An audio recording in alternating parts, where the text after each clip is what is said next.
সার্কাসের রাম সাগর সেখানে সার্কাস খেলা দেখাচ্ছে।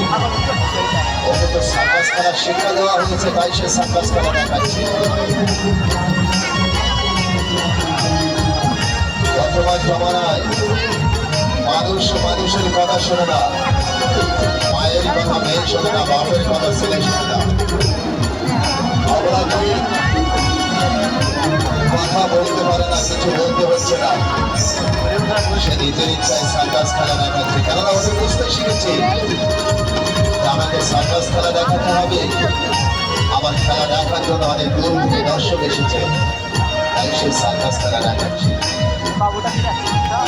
আপনার ছেলে মেয়েকে ছোটবেলায় স্কুলে পাঠাবেন, পাঠশালাতে পাঠাবেন, লেখাপড়া শেখাবে, তাদেরকে মানুষের মতো মানুষ গড়ে তুলবে।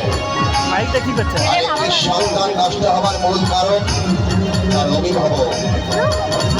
আপনাকে কিন্তু বুঝতে হবে যে লায়ন সার্কাসের এই রাম সাগরটাকে সার্কাস খেলা শিক্ষা দেওয়া হয়েছে, তাই সে সার্কাস খেলা দেখাচ্ছে, অন্য কিছু দেখাচ্ছে না। কিন্তু তাকে সার্কাস খেলা শিক্ষা দেওয়া হয়েছে, তাই সে সার্কাস খেলা দেখাচ্ছে।